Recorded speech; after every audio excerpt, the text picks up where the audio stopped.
probably a good time at this point to bring Tomas and to go through the diversity, equity, inclusion items.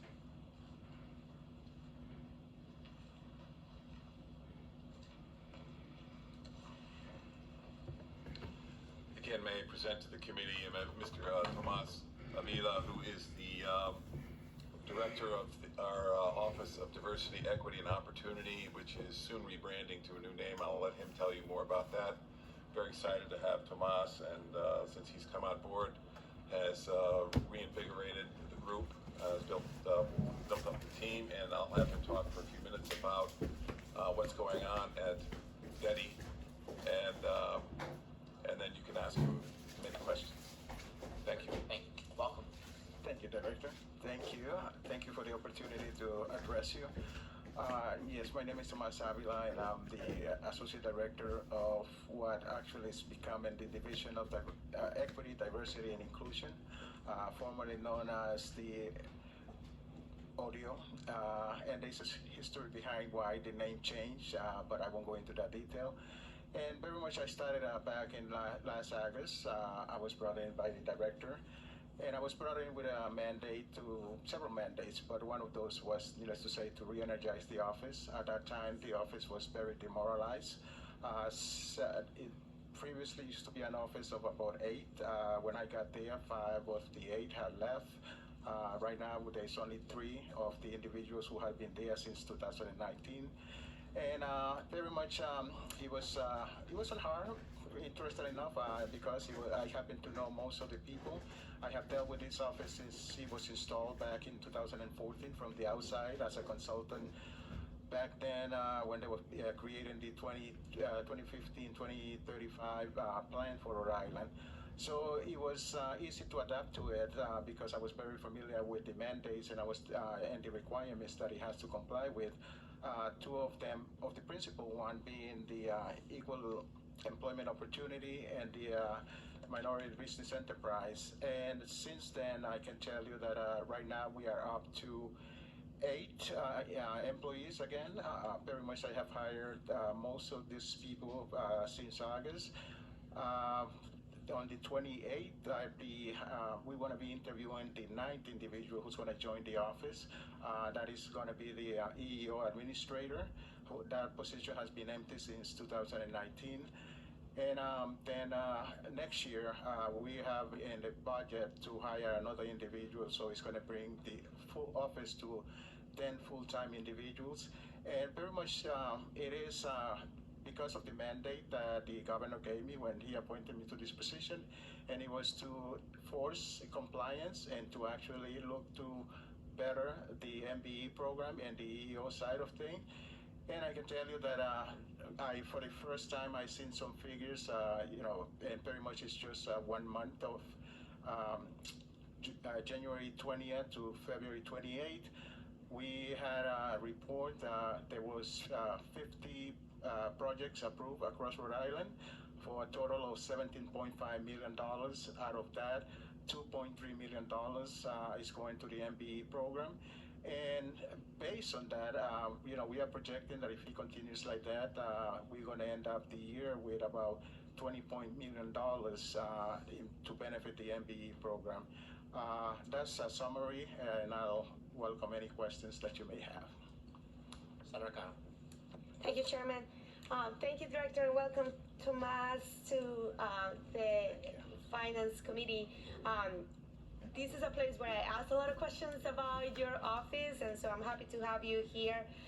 So the first question I have there's on your overview is you mentioned there's going to be a 10 position filled with the next budget. What would that position be for, if you can just give Yes, that is a position that was recommended by the disparity study last year, and it was someone who actually is going to oversee all projects across Rhode Island, and is going to be able to visit the projects. Right now, very much we visit individuals who, the MPEs, but as far as project-wise, we don't have anyone who goes out there and makes sure that the individuals are really that. The MBEs, we know that they are being hired, but we want to make sure that they are actually in the jobs. So that is the position that is going to be filled next year. So that's great to hear. And when is going to be the change for the name officially for Division of Equity, Diversity, and Inclusion? Actually, I started a soft campaign this week through social media, putting it out there, and the goal is that by the end of this month, we should have fully changed to the name. That's great. So you talk about the disparity study, which I was asked for it and very grateful that we finally got it last year. Director, you were very good and transparent with this study, so thank you so much for that. Within the study, there were a series of recommendations that we review, and one of the things that I have been constantly disappointed with is with the compliance of the MBWBE program and with the wave of the emergency powers under the previous administration of the policy of the 10%. So that being said, I wanted to ask about the non-compliance, and what it came out of the disparity study was that it would be good for the state to give sanctions to the companies that doesn't comply with at least the 10% MBWBE in the projects, right? I wanted to ask, is there any report that you could provide the committee for what, since we have that study, what are the companies that have been sanctioned, and if we have that, or how we have any companies that have been sanctioned for non-compliance of their requirements? Well, I will delegate the rest of the answer for the director, because according to legislation, he is responsible. But I can tell you that as far as the study is concerned, and I'm very familiar with it, there were 21 recommendations that the study made, and a lot of them actually were recommendations that we were already doing by legislation. So it was more of I don't want to call it a mistake, but then not knowing that we were doing it already. So I can tell you that out of the 21 recommendations, 6 of them, very much we don't need to do anything because we're already doing it by legislation. And then the other 15 very much besides the separation of the MBWB recommendation, are more that are going to require some regulation changes. So that's what we are waiting for. But very much, again, the recommendations that were made are right on target. All I'm going to say about the penalties is that from what I have heard in the past, without actually a disparity study, it was almost impossible to enforce it. But it is in the legislation. That's why I'm asking now, because we know we need to enforce it because we have a disparity study. So since we received the disparity study, have done any penalties to business that had been non-compliant with NPWBEs? I just want to say, in that regard,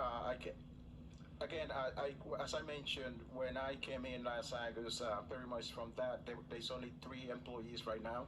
So I was consumed with hiring people. You know that in order to enforce compliance, you must have personnel. So it was very difficult to, we enforce participation as the law called for the 10%. But as far as other administrative, such as penalties, I can assure you from my part and the office, we really haven't done that, because it's not until now that I have a full personnel that eventually we can do a lot of things that are such as the mandates from the disparity study. So are we planning to start giving sanctions to the non-compliant businesses? It's been way overdue. You know that there's businesses that have been felt short, and it's an inequity in the state for the state contracts that we do know kind of enforce this compliance. So Yes. Are we planning to do that? And if we are, what is the timeline for that based on? So what I am, so we are in the process of engaging with a new, the implementation of a new purchasing system, which will enable us to gain better insight as to who we're doing business with in more detail. Because right now, to assess compliance with these requirements requires a manual process. And as Tomas has pointed out, manpower was an issue on that score. I can't give you a precise timeline in terms of when we will be able to enforce sanctions, but I can tell you that with the additional manpower and womanpower, that with the additional system, when it comes online, which is expected sometime next year, that we would have the capability to do that. All right, I'm a little disappointed to hear. I understand the human capacity, but I would hope that we get a target line for, like a timeline for these to get accomplished, just because it's been way overdue, and we have to send a message that this can no longer happen. So I want to make sure that is a priority. I understand we could work offline on that after, but I want to make sure that But what I want to be able to do, excuse me, Senator, what I want to be able to do is to demonstrate with data increase. what we are doing and who's not complying, and be able to demonstrate that conclusively. Because otherwise, we're going to be in a position where we're enforcing selectively because we don't have enough manpower to enforce uniformly. So that just going through and being able to figure out what the compliance rate is all part of the system and the manpower needed to run that. So I'm almost done, and I'm sorry I'm keeping you. Procurement, right? Yes. How are we making sure that there is equity in the procurement processes that we are having, and how are we making sure that we are reaching to, or making sure that the minority women-owned business are able to find out about these state contracts? So as Tomas can attest, when he came on board, he reactivated the advisory council on minority business participation. We also are having, with respect to so that council is involved in networking and making sure that there are businesses that know that the opportunities are out there and exist.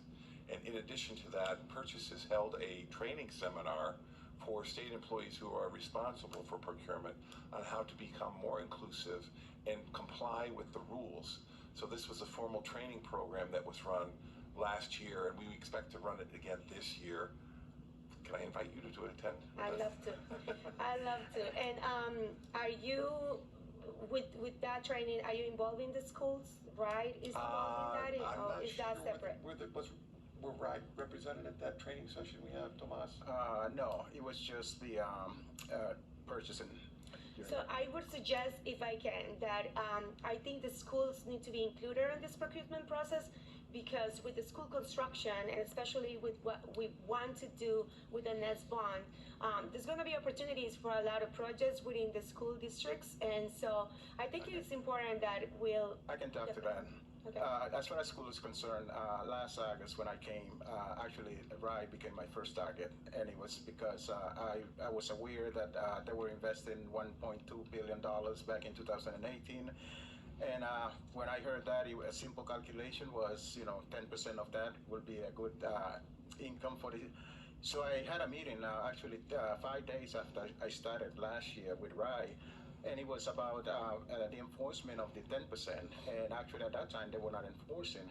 I can assure you, by the time I left, they actually had changed the rules, and not only changed the rules to say that they were going to agree, but now the enforcement of the 10% is part of all documentations regarding school constructions that any community is doing.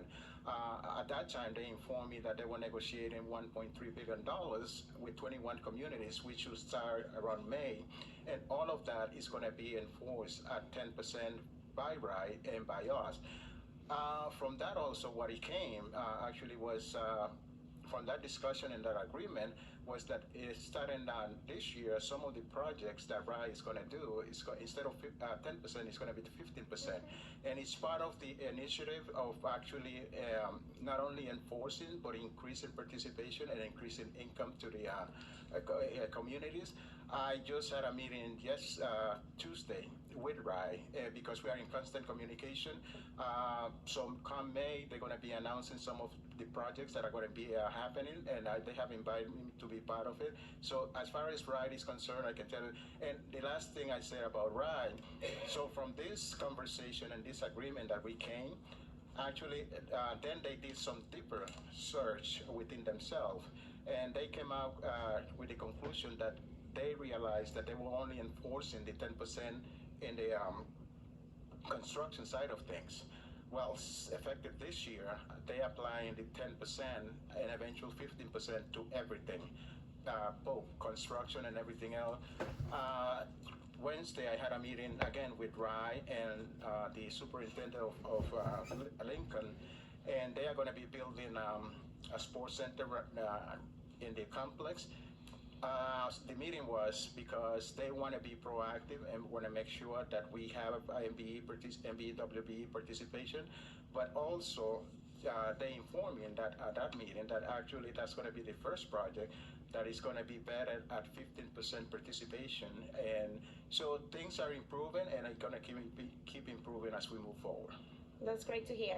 And the last category that I have question, and thank you, Chairman, for allowing me to just dip into this topic, is the hiring process that I did as before.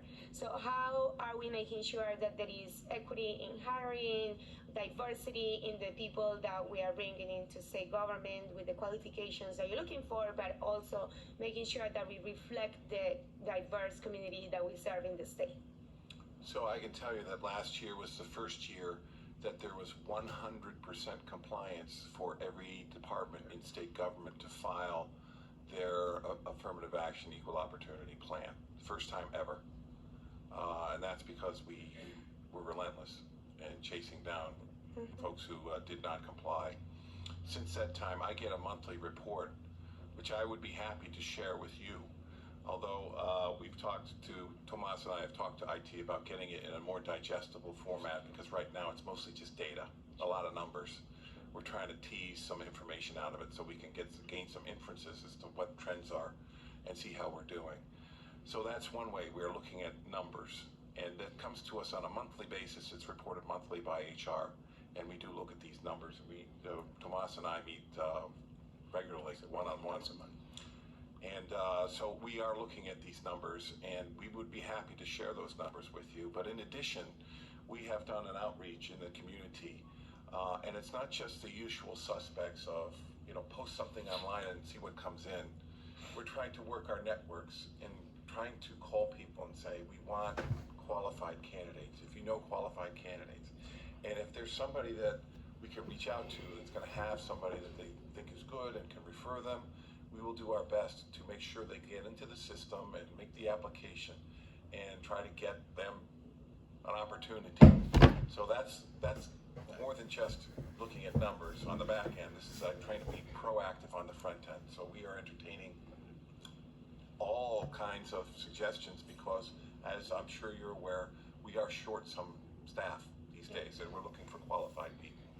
So that's great to hear, and thank you. I'm excited to hear that the affirmative action equal opportunity reports are happening. With that being said, perhaps you should add senators and representatives that have contacts in the community that could help you outreach to qualified people and go through the process. And lastly, let's just make sure that we are very mindful that we just don't want the opportunities for clerical positions, but also for leadership positions. So we have equity across state government. And then I really thank you for the opportunity to answer my questions today.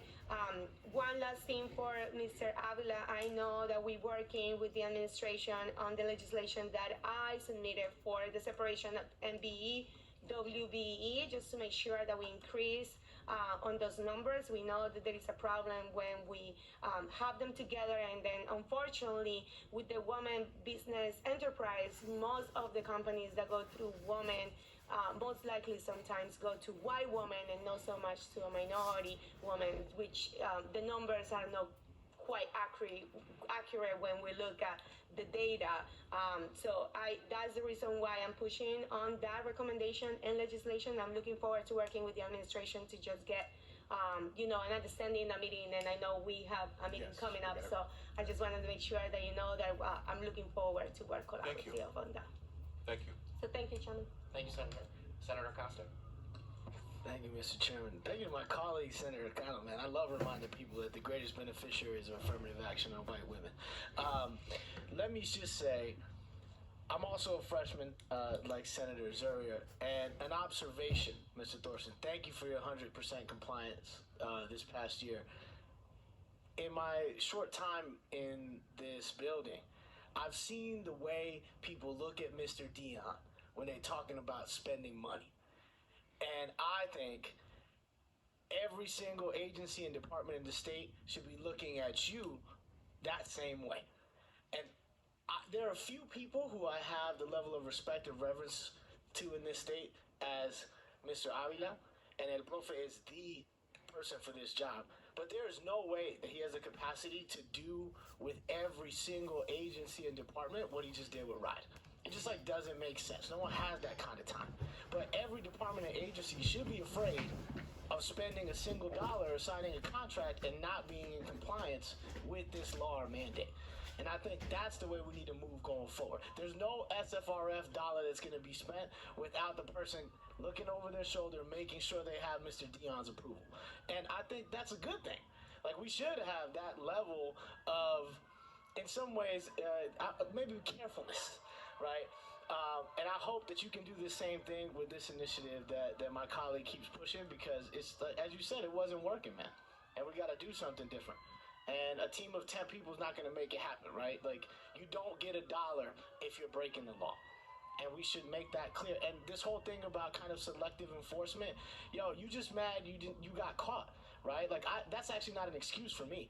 If 2 people break the law and one of them got caught, they can't turn around and be like, well, look at this person over here, right? If it doesn't work in court, it shouldn't work, especially with our money in government. But appreciate y'all, and brother, thank you very much, man. And I want to speak to that, and I actually want to share with you that last August, when I came into DOA, I came in on a Monday, and by Friday, the director and the governor called a meeting at his office, and there was the head of HR and purchases, and the message was very clear. Was that things had changed. The diversity and equity and inclusion is real, and such is the MBE participation. And I share that with you because I have seen the difference as the months have moved towards. I'll give you an example of DEM. I have heard so many stories about DEM for years, even before I was here. And when I came in, I heard it from the office. And so we had a conversation back in September, and I was very clear. I said, hey, this is what I heard, and how do we change that? Well, I can report to you today that since November, we've been meeting every 2 months. We just had our last meeting on Wednesday, and it is because they've gone from very much what DEM has been to an equitable DEM. They have a full committee, they have put a full committee, and it's looking at equitable participation, hiring, so they are looking at everything regarding DEM. They just had approved their equity program, I think yesterday by the Senate, and all of that is a shifting that has taken place. And the way I explain it is that, you know how it is, if the head of anything doesn't say anything, then it's like, okay, we're gonna do whatever we want. But I can tell you that from that meeting and that message that both the director and the governor sent, things are changing, and I'm seeing the same thing in other departments. As a matter of fact, I was so busy with the MBE program that this year, the first 2 quarters, is completely about diversity and inclusion.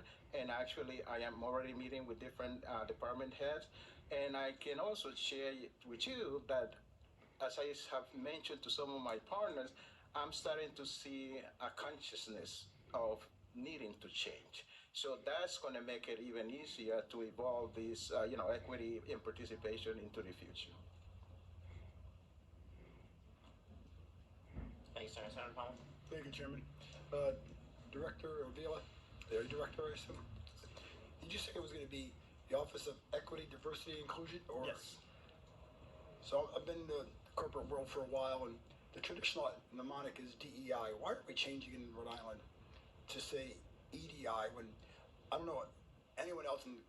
So companies are hundreds and hundreds of thousands of people. It's DEI. Why are we Rhode Island changing it? Why the change? Why are we why are we changing the name from to? It's good to change the name. That's fine. Why are we not sticking with the vernacular that everybody knows instead of something different? Well, part of the reason is that the connotation that the name, the previous acronym had. Forget about the phrase. I'm glad, but EDI, but I think it should be DEI. Everybody's DEI. Why is Rhode Island going EDI instead of DEI? Everybody is DE and I. Everybody. And actually, that's a very good question. That's part of the reason as far as the change, and thank you for the clarification. So if I could have changed the name back since I came in because it was already in play, but I decided to wait and do some more research before I actually did the change. And as I explained to the director in one of our meetings, I came to the conclusion that Rhode Island was the only state that I could see that they don't include the inclusion part of it. Instead, it went to opportunities. So it was, but that is part of it. Actually, the only difference is that we added the division. No, sorry. I'm not clear. Let me be more specific. And I did a search. Been trying to do a search on it. I believe in the DEI mnemonic, the acronym: diversity, equity, and inclusion. How we ever got the original one of ODEL, I don't know. We did, and I was here when we passed it. Okay, ODEL, whatever it is, it's on the song or whatever. My concern is, and I've not found one yet. Maybe I've not looked hard enough. Nobody has a program of equity, diversity, and inclusion. Everybody is diversity, equity, and inclusion. Why are we? What do we, Rhode Island, know better than everybody else to call it EDI instead of DEI? That's all. Well, and actually, it is because equity has become the principle of the office, and needless to say, based on the changes that have taken place during the last 18 months. Okay, I'll just leave it there. I'm not gonna. I still don't know why we in Rhode Island know better than everybody else. Put that aside for a second. We focus a lot on diversity of ethnicity. We don't ever hear. And if I look at employment and unemployed folks with disabilities, if I look at I'll send you some articles to look at. Neurotypical folks have an employment rate of here. Folks with intellectual development disabilities have an employment rate of half of that. We no mention tonight of anybody with disabilities. I'm not sure there's anybody in the office on disabilities. And so as we look at that going forward, I'm not saying we need to create a law about it. That shouldn't be there. We should just be thinking of everything we do. We shouldn't have to have laws for any of this. It should just be, hopefully it'll be common knowledge and just a common practice of how do we ensure we are diverse. Until we get there, we need them, absolutely. But how do we, if we're here a year from now, you come back,